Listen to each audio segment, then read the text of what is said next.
Hoan'Andriamanitra reriany voninahitra misaotra antsika rehetra ry ava malala tonga amin'ny andro izay hamaranantsika indray ity loha hevitra lehibe isika izay miresaka hoe ho avy indray Jesosy, ho avy eny amin'ireo lanitra izy, hanova fiainam-baovao hitondra antsika rehetra izay namany. Ary tiako mba ho naman'i Jesosy ianao, tiako mba ho naman'i Kristy ianao. Nandritra izay loha hevitra maromaro izay niarahantsika izay, mino aho fa efa nanamboatra ny fiainanao teo amin'ny Kristy ianao, nampifanaraka ny fiainanao tamin'i Jesosy ianao, ary tapa-kevitra hanolotra ny fiainany ho an'i Kristy tanteraka. Isika tsiraray avy andeha hiara hivavaka isika. Tompo malala, misaotra anao izay mbola afaka miaraka eto ankehitriny taio izao fotoana izao ary mitenena aminahy. Misaotra Tompo, amen. Fanontaniana farany izay tena manahirana indrindra dia ny hoe ahoana no ahazona manazava fa misy fahotana tsy azo avela ary misy an'izany fahotana tsy azo avela zany ve? Izany loha hevitritsika androany. Inona ny atao hoe fahotana tsy azo avela ary tena misy ve izany? Zao no voalaza ny tenin'Andriamanitra ao amin'ny Matio 12 ny andininy 1:30 sy ny andininy 2:30. Zao no vaky ny teny aminan'i Jesosy. Ary noho izany dia lazaiko aminareo hoe azo famelan-keloka ny olona ny amin'ny ota sy ny fitenenany ratsy samy hafa rehetra, fa tsy azo famelan-keloka ny olona ny amin'ny fitenenany ratsy ny fanahy masina. Ary na iza ny manao teny hanohitra ny zanak'olona dia azo famelan-keloka ihany, fa na iza no miteny hanohitra ny fanahy masina dia tsy mahazo famelan-keloka na amin'izao fiainana izao na amin'ny fiainana ho avy. Ry havana, ny fahotana tsy azo avela zany dia tsy karazana fahotana le fanao mahazatra mamono olona, maniratsira. Ireny dia azon'Andriamanitra avela rehefa mibebaka ianao, manatona an'Andriamanitra ianao. Omoalitsika dia niresaka ny fahotana nataon'i Mosesy, Jakoba, ny fahotana nataon'i Petera, nataon'i Saoly, fa ireny dia lasa lehilahin'Andriamanitra satria tonga tamin'ny fibebahana. Ianao koa, na inona fahotana vitanao, rehefa tonga amin'ny fibebahana ianao dia lasa zanak'Andriamanitra. Ary izay no nahatonga an'Andriamanitra ny teny manao hoe mibebaha ianareo fa efa akaiky ny fanjakan'Andriamanitra. Ny fibebahana ry ava malala no zavatra maika amin'izao fotoana izao. Na iza mijery ny fahitalavitsika na mihaino radio na mihaino fampianarana, dia ny fampianarana hainontsika dia indraindray dia fampianarana mampientanetana. Mitaona antsika hoe tia anakarena ve ianao, tia andra ve ianao, marary ve ianao, inona ny olana anao, mahataona Kristy ao sitrany ianao, isy mirakly eo amin'ny fiainanao dia iova amin'ny fiainanao. Zany indraindray ny mahafinaritra antsika, zany ny tiantsika. Ary ohatrany hoe mba tiana hoeno. Kanefa ny tena mahamaika indrindra amin'izao fotoana izao tsy ny anakarena eto amin'ity tany ity, tsy ho afa-pahaserana fotsiny eto amin'ity tany ity, fa ny maika sy lara-pahamena dia tonga amin'ny fibebahana ianao. Izany ny voalazan'ny tenin'Andriamanitra. Tonga amin'ny fibebahana. Mibebaha ianareo fa efa akaiky ny fanjakan'Andriamanitra. Izao ny fotoana, tsy ho ela dia ho avy Kristy, ho avy indray eny amin'ireo lanitra. Ny fibebahana, izay ny vahaolana. Ka ireo resahantsika rehetra teo, ry Paoly, ry Petera, samy nanana ny kilemany daholo fa lasa lehilahin'Andriamanitra. Ka ny ota tsy azo avela dia mila fantarintsika hoe inona izany, dia tsy inona akory fa ny fandavana mitohy ny bitsika ny fanahy masina. Ny atao hoe ota tsy azo avela dia ny fandavana ny asan'ny fanahy masina. Mibitsika aminao isan'andro ny fanahy masina, saingy ny tsy rarahinao, tsy henonao, dia farany tsy fantatra intsony hoe fanahy ve zany sa fanahy ratsy. Hazavaina amintsika zany ny atao hoe ota tsy azo avela, fa fomba fiasan'ny fanahy masina izay ao amin'ny Baiboly, eo amin'ny fiainantsika, miasa zany ny fanahy masina. Dia raha toa ka tsy avelantsika hiasa ny fanahy masina dia manomboka sahirantsika. Dia neo jerentsika veta hoe ahoana ny asa ny fanahy masina rehefa namorona zao tontolo izao Andriamanitra. Genesis 1:2, tany dia tsisy endrika sady foana, ary aisina ny tambonin'ny lalina, ary fanahin'Andriamanitra no namombany rano. Teto ambonin'ny tany Tsisy ninona fatao anatin'ny aizina fa ny fanahin'Andriamanitra ny miditra tsetra. De niteny Andriamanitra manao hoe misy mazava de nisy zany. Rehefa ao anatin'ny aiziny tsy fahalalana ianao, mety ao anatin'ny aiziny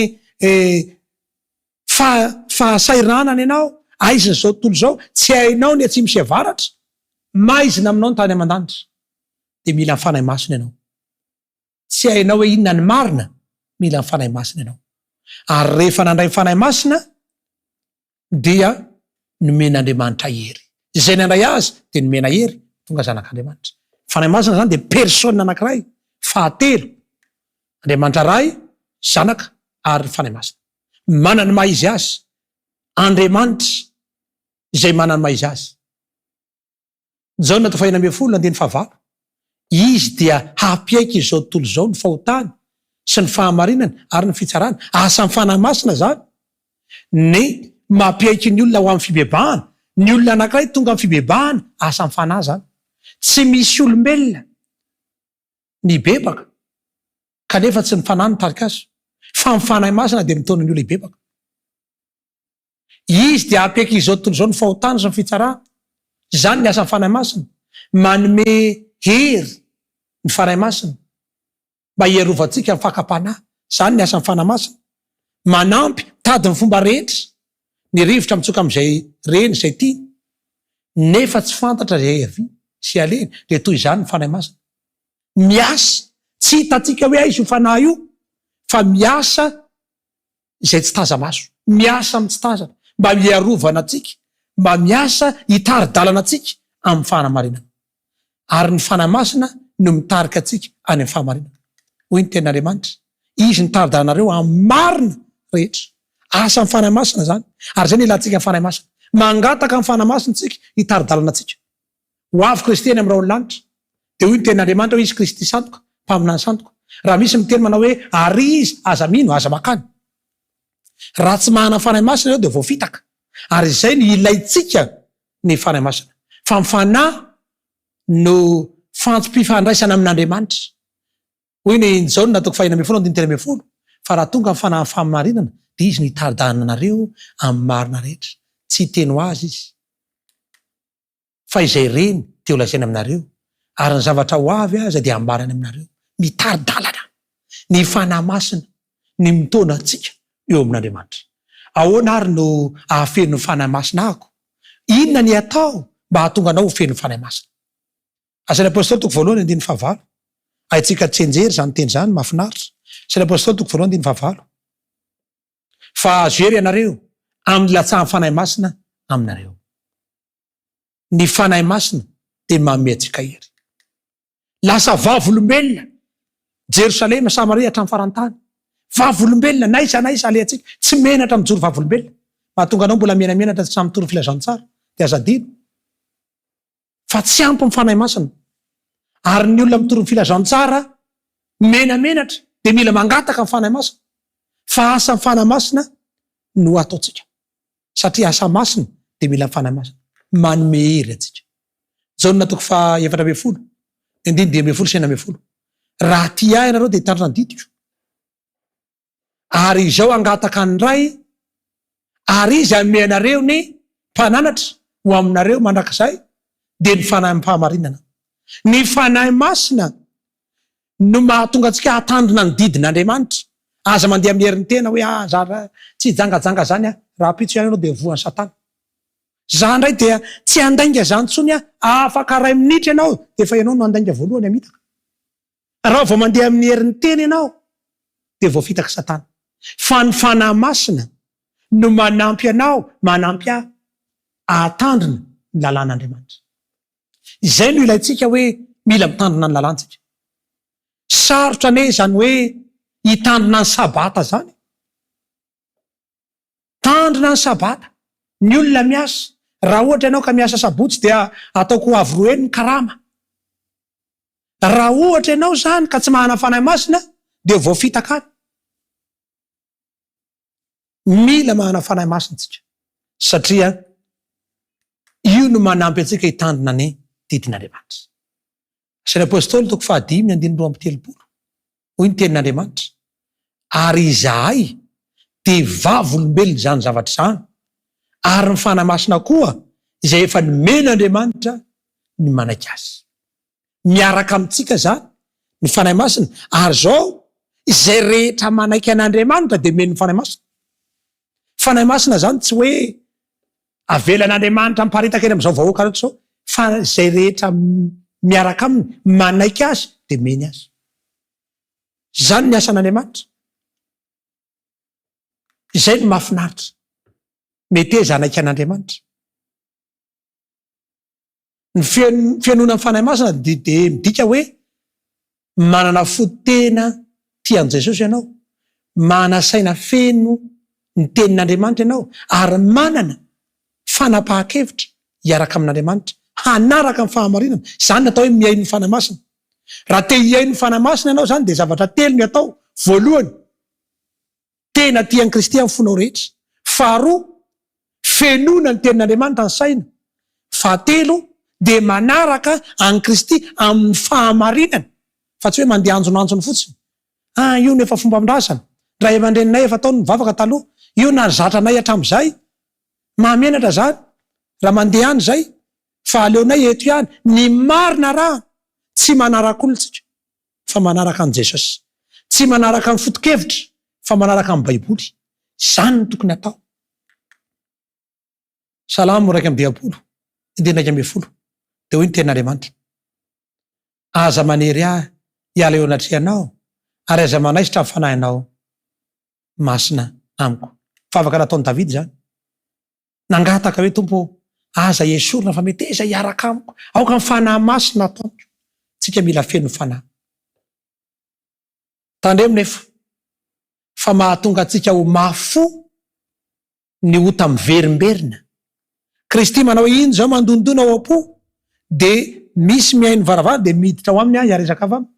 Fe ianao tsy mety mandray azy, de masa mafo ianao. Miantso anao Kristy andao hivavaka, zirizrinao fotsiny, diridirinao fotsiny, de lasa mafo ianao. Ka tandremo, aza mamerimberina fahotana, fa tsy hainao tsony ny mahatsara sy ratsy azy. Ary zay ny fomba fiasan'ny devoly. Jereo tsara ne, raha tonga amin'ny toerana anankiray ianao ka misy fofona maimbo, de amin'ny fotoana iny ianao vao miditra de tena miteny hoe tena misy zavatra maimbo be zany zareo. Inona zany maimbo be ato zany? Janjanony eo ihany ianao afaka minitra 2, 3, 4, 5 tsy heninao tsony iny maimbo iny. Tonga misy olona miditra, hay misy maimbo be zany, fa ahoana zany maimbo be zany? Petrapetraka ao koa iny tsy manay andraikitra de zatra. Ary zay ny fomba fiasan'ny devoly. Ataony devoly zay ahatonga atsika ho zatra ao amin'ny faharatsiana. Zay ne mahatonga ny olona fa zatra mikorotana. Korotana ao an-tranony ao, tsy hitantsony hoe mikorotana io. Maloto, tsy haintsony hoe maloto. Eny amin'ny ratsy, eny amin'ny fahalitoana rehetra eny mipetraka matory, fa efa tsy fantantsony satria zatra. De raha vao zatra amin'ny fahotantsika, de tsy haintsika tsony hoe ratsy io. Tantaran'ny Saoly mampivarahotsana ny tantarany satria nandahan'Andriamanitra, ka tandremo mba mandahan'Andriamanitra. Inona zavatra nitranga? Andriamanitra ny teny hoe miaino ny tenin'Andriamanitra, fa mila miaino an'Andriamanitra ianao. De hoy Saoly mpanjaka io, tsy niaino ny tenin'Andriamanitra izy fa lasa nanao fanatitra. De hoy Jehova manao hoe ny miaino ny ilaina noho ny fanatitra. De rehefa avy eo tezitra izy, de lasa izy nakany am'izay manao azy otsirindravatra. De niala tamin'ny Saoly ny fanahin'i Jehova, ary nisy fanahy maloto tonga tao aminy.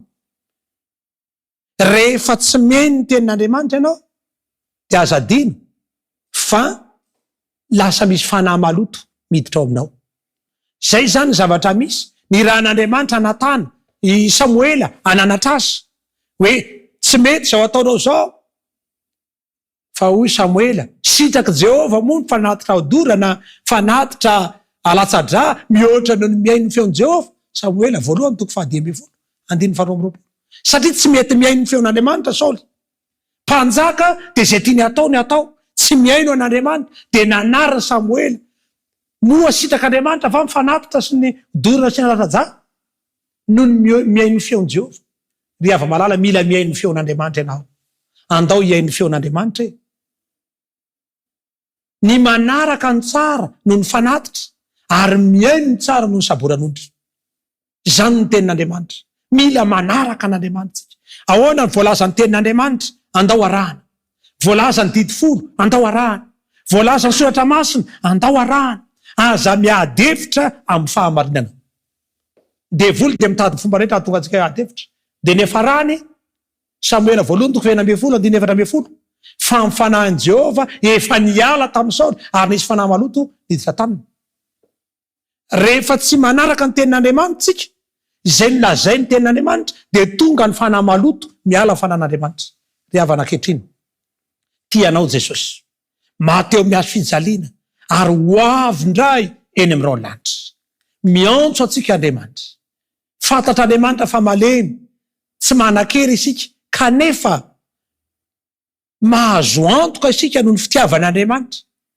Ary voava io problema atsika io, satria tonga zanak'Andriamanitra tsika. Manarahan'Andriamanitra, meteza anaraka ny tenin'Andriamanitra, manaraka ny torohevitra izay men'Andriamanitra. Izay ny vahaolana. Nandritra ny fotoana maharitra dia niresaka ny tenin'Andriamanitra tentsika. Raha ty ianareo dia tandremo didiko. Manaraka no ilaina, miaino no ilaina, mankatolo no ilaina. Kristy dia nanaiko atao batisy. Na dia tsy nanota azy, dia nanatona ny Jaona izy mba ho atao batisy. Satria izy no mamonjy anareo ankehitriny dia ny batisy. Hoy Petera 1:7-20. Petera 1:7-20. Izay mamonjy anareo ankehitriny dia ny batisy. Fomba hamonjenantsika zany ho afaka amin'ny fahotana dia ny batisy. Jesosy natao batisy mba ho fianarana ho amiko sy ho aminao, ary te hisakambina aminao Jesosy mba hahatonga antsika ana famonjena. Lazaiko aminareo marina tokoa, raha misy olona tsy ateraky ny rano sy ny fanahy dia tsy mahazo miditra amin'ny fanjakan'Andriamanitra izy. Fa izay mino sy atao batisa no vonjena. Dia nanaiky Jaona anao batisa an' Jesosy, satria hoy ny tenin'Andriamanitra ao amin'ny Mateo 7:12, ekeo ihany ankehitriny. Fa izao no mety amintsika ahatanteraka ny fahamarinana rehetra. Ny fizirizirina tsy miaino ny fahamarinana, ny antson'Andriamanitra dia zany natsoina hoe manota amin'ny fanahy masina. Fa meteza iaino ny antson'Andriamanitra, miaino ny antso, aza miziriziry. Ekeo, raha tokony atao batisy ianao, manatona ho atao batisy. Aza matahotra. Fa mamindra foa amintsika Andriamanitra, mamela heloka amintsika Andriamanitra. Izany ny fahamarinana. Petera 1:2-20. Fa Kristy aza efa nijaly hamonjy atsika ka nametraka fianarana ho anareo mba andehanareo, anarahanareo ny diany. Izany ny Andriamanitra. Fiainana mandrakizay no men'Andriamanitra atsika. Fiainana mandrakizay no atolotra Andriamanitra. Afaka amin'ny fahatezerana ho afy isika, ary omen'Andriamanitra atsika ny fanjakan'Andriamanitra, fanjakan'ny lanitra. Fa izao meteza anatona an Kristy. Meteza andray an Kristy. Hoy ny tenin'Andriamanitra ao amin'ny Luka 7:7-20. Ary ny vahoaka rehetra sy ny mpamoa rehetra raha nandre dia nanamarina an'Andriamanitra, satria nanatona ataony Jaona batisa izy. Resy lahatra ny olona nanatona an'Andriamanitra, na dia mpamoa rehetra azy, na dia nana ny fahalemena sy ny klematoetra azy, satria marin'Andriamanitra. Ary ny fariseo sy ny mpahay lalàna rehetra kosa nandany fikasan'Andriamanitra, satria tsy mba nanatona ataony Jaona batisa izy. Luka 7:7-7. Ny fariseo sy ny mpahay lalàna nandany fikasan'Andriamanitra, satria tsy nety anatona ny Jaona atao batisa. Ny fikasan'Andriamanitra aminao koa ry havana dia ho vonjena. Indraindray dia mandà ny famonjena isika. Fa ny olona izay manaiky ho vonjena dia nanatona ho atao batisa. Manasanao mba hanatona an'Andriamanitra. Raha mbola tsy vita batisa ianao dia hozy ny tenin'Andriamanitra hoe ekeo ihany ankehitriny meteza ho atao batisa. Fa izany ny vahaolana. Izany no hevitra tsara indrindra zay omen'Andriamanitra atsika. Koa ankehitriny ry hava-malala, izao ny fotoana, izao ny tsara indrindra azontsika manolotra ny fiainantsika ho an'Andriamanitra. Ho avy eny amin'irao lanitra Kristy. Aoka hanamboatra ny fiainana ianao, amboaro ny ankonanao, tario ny ankonanao, ampio ny vadinao, ny zanakao, ny ray aman-dreninao, mba ho vonina hitsenan'i Kristy eny amin'irao lanitra. Hoy ny ten'Andriamanitra hoe raha ho avy sanak'olona mbo hahita finoana ety ambony tany va izy. Anasanao aho mba handray fanapa-kevitra, aza manamafy ny sofinao, aza miavinavina, fa izany nahavoan'ny devoly, ny avinavina dia voaroka teo anatrehan'Andriamanitra. Raha tianao no vonjena, manatona an'Andriamanitra, manatona ekeo, arao ny didiny, arao ny teniny, ary mety izy ao atao batisa. Fandrinao ve androany ny an'olo tena tanteraka ao an'Andriamanitra. Asitraka ao zany dia manasanao aho mba hiara hivavaka amiko, hivavakatsika.